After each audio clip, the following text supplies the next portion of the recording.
Bonjour à tous, ici Kadi Florian. Dans cette vidéo, nous allons juste faire une continuité sur l'adressage IP et le remplissage de la table ARP de notre machine dans un réseau déjà configuré. Dans la continuité de vidéo précédente, nous allons juste représenter. Nous sommes toujours dans notre réseau intitulé Wireless KG et dans ce réseau en question, connaissons déjà notre adresse IP et l'adresse IP. Voici l'adresse IP de la gateway. Voici l'adresse IP du téléphone qui est actuellement connecté au réseau. Et notre adresse IP à nous-mêmes, c'était 192.168.100.8. Actuellement, si nous faisons un IP config, nous avons notre adresse IP, l'adresse IP de passerelle par défaut, 192.168.100.1. Maintenant, il y a un nouvel équipement que nous voulons ajouter à notre réseau. Ça sera un Raspberry Pi qui va toujours être connecté sur l'interface Wi-Fi. Donc, on va passer de deux machines à trois machines ou appareils connectés dans notre réseau. Désolé, de l'autre côté, je vais démarrer le Raspberry Pi et je vais directement venir sur l'interface web disponible. Pendant ce temps, je vais aussi démarrer capture des protocoles Wireshark.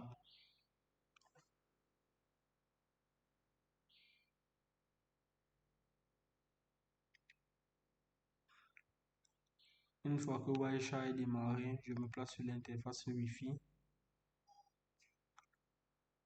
Je démarre, la capture des protocoles est déjà entamée. OK. À ce niveau, je retourne sur mon interface web. Je pense que la machine. OK, nous avons déjà trois machines ou trois équipements dans notre réseau. Et dans notre cas précis, nous avons notre ordinateur, le premier, le téléphone en deuxième position et le Raspberry Pi que nous venons de connecter qui sera en troisième position avec l'adresse IP 192.168.100.9. OK. Il y a toujours le scan au niveau de notre interface Wi-Fi. Qu'est-ce que nous allons faire à ce niveau-ci? Nous allons partir sur notre table ARP. Nous allons vérifier effectivement que la table ARP n'a pas encore renseigné l'adresse IP du Raspberry Pi. Pour qui renseigne l'adresse IP du Raspberry Pi, on va donc faire un ping sur l'adresse IP du Raspberry Pi 192.168.100.9 et on valide. Effectivement, l'adresse IP est reachable. Ça veut dire qu'il parvient à toucher cette interface. Maintenant qu'il a touché cette interface, rappelez-vous, il y a quelques instants, c'était pas rempli dans la table ARP. Nous allons donc faire maintenant un ARP/all pour afficher la mise à jour de la table ARP. Vous voyez qu'en troisième position, 192.168.100.9 a été enregistré avec l'adresse marquée de l'interface wireless de notre Raspberry Pi. Et à ce niveau, nous confirmons donc que notre troisième équipement fait bien, fait bien partie du réseau. Désolé. OK. À ce niveau, si on retourne sur notre interface web, on voit donc que les trois machines sont online. Et vu que les trois machines sont online, ça veut dire que les trois équipements sont disponibles.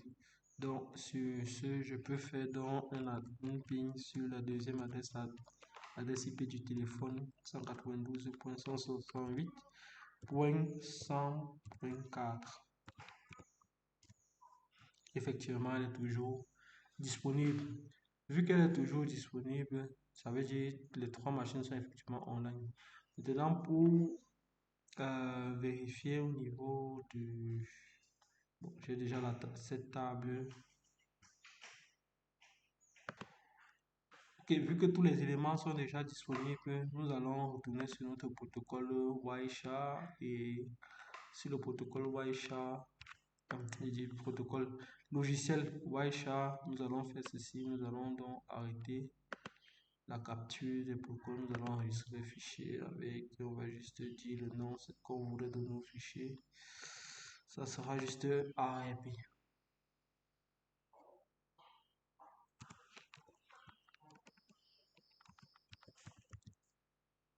ARP, tout court, ou ARP, table.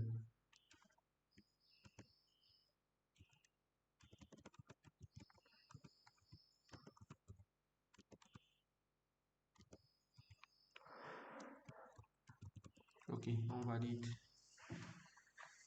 Ok. Nous allons donc essayer d'ouvrir juste ARP table.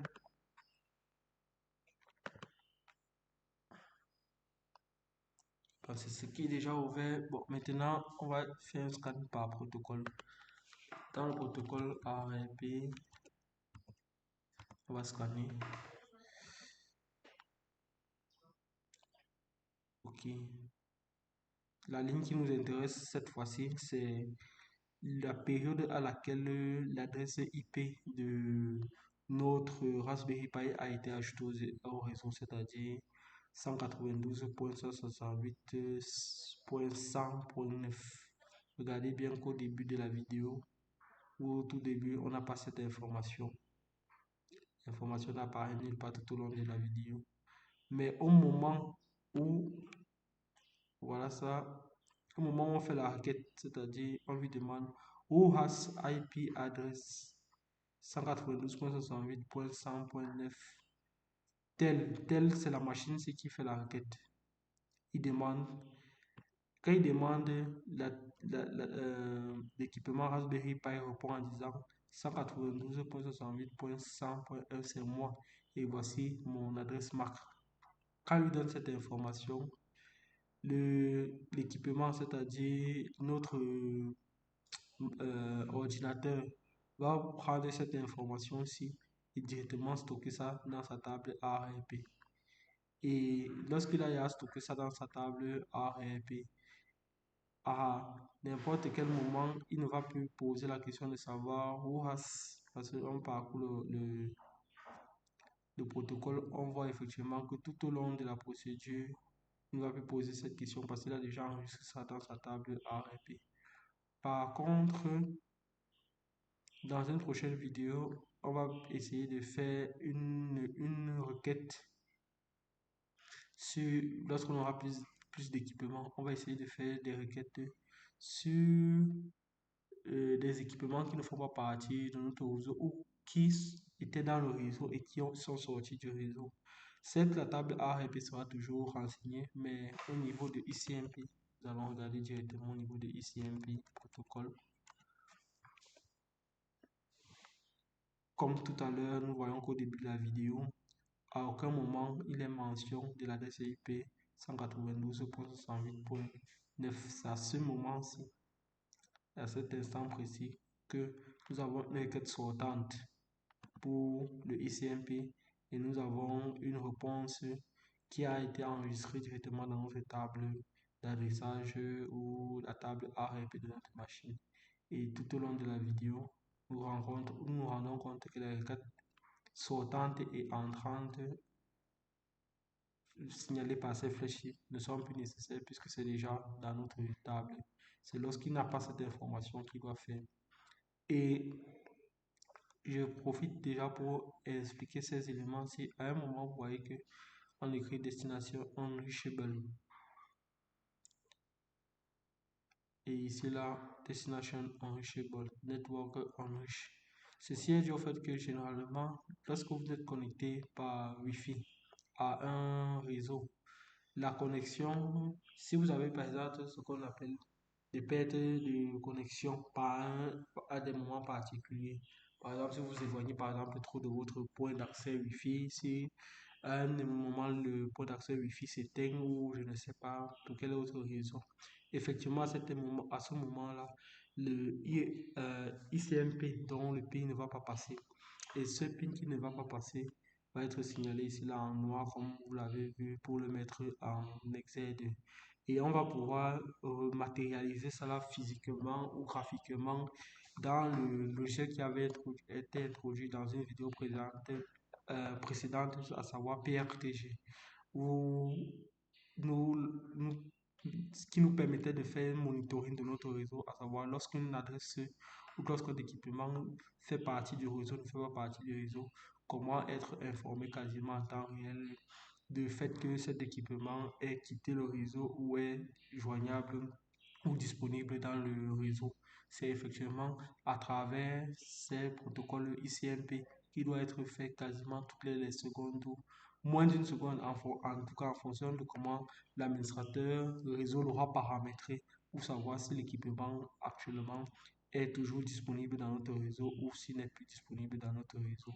Donc, à travers ICMP, on voit juste les protocoles qui entrent en jeu et à travers un outil comme PRTG, on va voir tout ça dans un graphe lorsque le réseau va être de plus en plus grandissant et avec plusieurs équipements à gérer. Comment monitorer ces équipements qui vont permettre de savoir tel équipement est disponible, à quel moment il est tombé, et ainsi de suite, ainsi de suite. Sur ce, je pense que j'ai fait tout. Je vous remercie et à une prochaine vidéo où cette fois-ci nous allons probablement commencer à introduire la partie serveur en utilisant directement les pages web du Raspberry Pi pour pouvoir faire aussi la partie contrôle de service. Sur ce, à une prochaine vidéo.